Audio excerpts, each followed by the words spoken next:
Good morning. And good morning. We are WRME Live, Weichert Realtors, main edge out of Mustang, Oklahoma. All right, it is a beautiful Friday morning here in Oklahoma, and I tell you what, it is just amazing that we're almost the middle of August. We're going to have to mow the grass again. It's not brown yet, okay? See, we lost a tree the last storm, so I had to take it out. And last night we had a guy come in and put the sod down in our front yard. So there's a big patch in the middle of our front yard we won't be able to mow for a month. So that's going to be fun. Well, it just, I'll take this cooler weather. I'm not going to complain one bit. Well, yeah, but it needs to kill off the rest of my grass so I don't have to go out there and mow a funny Can you patch. imagine living somewhere where you had to mow year round? No. No, thank you. It's different. Good morning, Aaron and Sandy and Christine. Morning. How come it never comes up on my phone? I don't know. Because your phone doesn't like you? This technology business is for the birds. Okay, finally. Okay, Facebook, catch up. All right. Everything's better with ketchup. My son thinks so. Kind of an oaky word today. Ketchup. Where was we at the other day? Well, I was having biscuits and gravy at the lake. And I take the ketchup and just, I love ketchup on biscuits and gravy.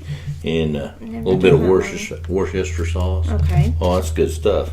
I thought some of these young'uns was going to gag. I put ketchup on my eggs. Yum. Ketchup never hurts. No, it doesn't. Too bad it's made of tomatoes. I hate tomatoes. But I love ketchup and pizza sauce, all that good stuff. All right. What are we going to talk about today? So, the ultimate question, I hear this all the time. Should we sell first or buy first? That's where you got to really analyze the old situation. Yes. There's lots of variables that go into that. Lots of them. And having a good lender helps. Because one of your biggest things is debt to income ratio. If your numbers don't work out, you can't have two mortgages at once. Right. And I tell you, just the stress of having two mortgages at once is a little frustrating. Oh, yeah. The last time when we bought the current house that just burnt down, I just put it under contract, went ahead and bought it, and then we dealt with selling the other one. I wasn't too worried about everything, but it was, for my wife, it was very stressful. She just didn't even like the thought of having two house payments, even though we could easily make two house payments. Just the whole thought of it just turned her brain. And that's the other thing. Even though your bank says your debt to income ratio is good and you could do it for a few months until it was sold or whatever, look at your own personal budget. Are you going to be comfortable paying the cost of two mortgages and everything that comes along with two mortgages? Are you going to keep the power on the water? That's why I like to sit down and you're, as a realtor, you're getting in their business because you're going like, okay, your house payment's $1,700 a month. Your new one's going to be $1,900 a month. How long can you make this $1,700 a month? If we're going to do a contingency contract, go ahead and put an offer in on a house, continuing on your selling. Okay, we need to factor in all these payments that you're going to be making. Let's take that off the price of the house. Let's get this house moved. That way you don't have that problem. Right, and it's very frustrating to be 90 or 120 days in. And, they're making 2, 3, 4 extra payments. Right. We could have just reduced the price $4,000, $5,000, $6,000 and move the house.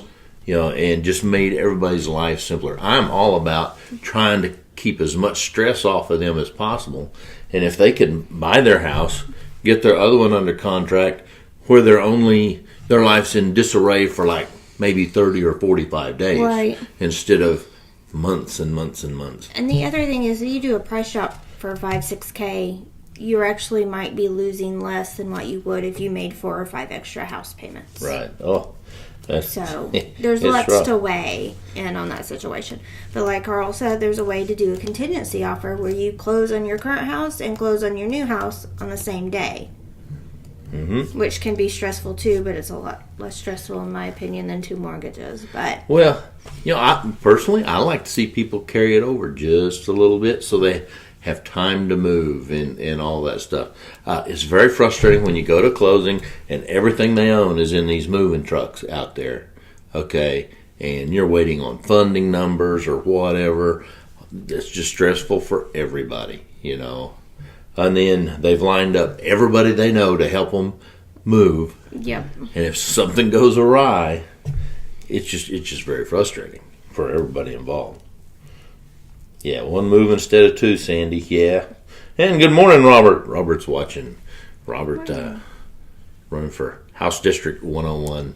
Robert, need to give me a call. I need to know how things are going over there. I've been meaning to call you. Just been busy this week.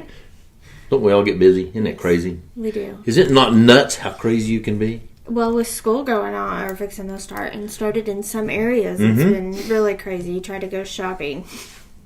You know, and then I tell you, I'm very frustrated. I mean, I love my cell phone, okay, because, you know, I can talk to anybody from anywhere and do all this stuff, but the rash of bogus calls, computer calls, garbage calls, I'm probably getting 10 to 1 junk calls over real business. Right. And should be a law against that. I mean, I'm on the do not call list. But see, there's ways around that. If they call by a computer-generated thing, that gets around the do not call list.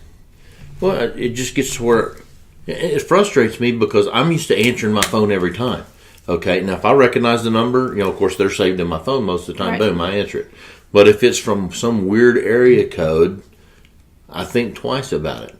But if you think about it, everybody has their area code from wherever they were years ago. Nobody wants to give up their phone number, you know, and I totally understand that. If I move to Timbuktu, Me too, Robert. yeah, I mean, if I move off, I'm keeping my cell phone number, okay, Yeah. and nobody's going to answer my call because they think I'm from a weird place. That's why I always leave a message, or I follow up with the text if it's a cell phone number. Absolutely, and use people's voicemail. If you need to get a hold of me, and I don't, and now most of the time I will answer my phone, even though I hate those weird calls. Right. But if I'm on the phone with somebody else or with a client, I'm not going to answer the phone. Leave a message. I will call you back. I guarantee you. I do not return my calls. I mean that. But in our business, along with others, we try to answer every call, but sometimes we can't. If you don't leave a message, sometimes we don't know if it's one of those bogus calls or not. Well, and if somebody doesn't leave me a message, I don't call that number back. Hey, did you call? You know, if it's important, they'll leave me a message. Okay. But if I'm with a client, if I'm working contracts or we're working numbers, Right. my focus is with that client. Okay. And it has to be. A lot of times I will actually just leave my phone in the truck. Yes. You know, I've got my iPad to run my numbers and stuff like that. It's very uncourteous, you know, in my opinion, to be taking phone calls you don't know what is, you know, when you're with a client. Exactly. And if you're expecting an important call, I'll tell my clients, I'm expecting this call, so if they call, I'm going to apologize now because I'm going to need to take it, okay? Everybody's cool with that. Yes. It's just when you can just whoop out the phone and little Johnny let the dog out and can't find it or whatever, you know, that's rude. They ain't going to do it. Okay, did we solve your house dilemma?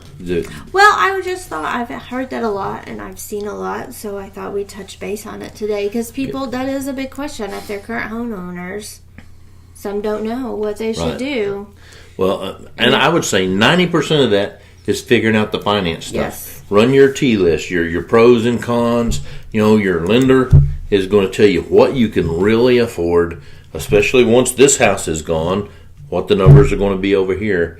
And try to stay within comfortable numbers, okay? It's tough enough to get people financed nowadays. If you're stretching the numbers to make something fit, you know, maybe you don't need to make the move, or maybe you need to make a move to something more reasonable for Right. your family. And there's a lot of that going on. There's nothing wrong. You know, I think our society has a stigma about downsizing, or I don't like to call it downsizing. I like to call it correcting. Okay, maybe you've had great jobs, husband and wife work. They got all this stuff. They got this house. Maybe the kids are gone, or Right. maybe it's just, one of them can't work anymore. There's a lot of that goes on. A lot of people on disability. Yes. Restructure and go live a happy life. Don't be stressed in this stuff. No. Okay? And be honest. I had one the other day I talked to, and she's like, I'll be honest with you right now. My husband's retired and I'm on disability, so we're not sure what we can do. And I said the first thing we need to do is get you with a lender. I'm not against helping them, but I need to know what range they're in and what they can afford and Right. what we can do with them, for them in their current situation. Yeah, it's but that's where, it may seem like we're getting in your business, but we must know the numbers. Yes. Okay, to help you. Your lender's going to be working those things hard, but we need to know, and then we're going to be in constant contact with your lender also to make sure we're on the same page. If we even have to do a conference call or go meet at the same office, that's what we're going to do, because we want to make sure everybody's pulling in the same direction. Yes. No tug of wars. No. I do not like tug of wars with lenders. And we want to put you in the best situation you can be in. A house you can afford, a house you like, that meets your situation. If you're disabled, if there's somewhere close you need to be to, or, wherever meets your situation. Yep. Guidelines, requirements. I tend to be on the conservative side. I love being able to not be so stressed over the numbers on your house that you can take the family to pizza and you don't even think twice about it. Okay, because pizza is going to run $50-$60 if you go out and eat. Yeah. But there's a lot of people out there that don't have that extra $50 in their budget, and that's just running things a little too tight. Okay. Well, if you have any questions, We got any open holler at houses? us. We have some open houses before we All right. say bye. On Saturday, August 11th, 2 to 4, 5204 Northwest 161st Terrace in Edmond. And then on Sunday the 12th, both are 2 to 4, 2237 Northwest 47th Street in Oklahoma City. And then 7808 Forest Lane, Oklahoma City. So, all nice houses. Go take a look. All right, yeah. But here's the quote: "Changing homes should be to increase quality of life," and that is exactly what Yes. you need to think about when you're beating on your wife or husband, saying, "Hey, we got to have this or that." It's got to be to improve the quality of your life.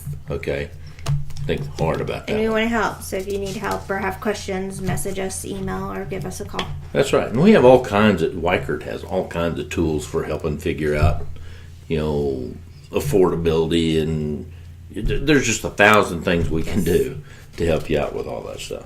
All right. You guys have a good weekend. All right, we're WRME Live at Mustang, Oklahoma. Give us a call where we do real life, real world real estate every day. Bye. Bye.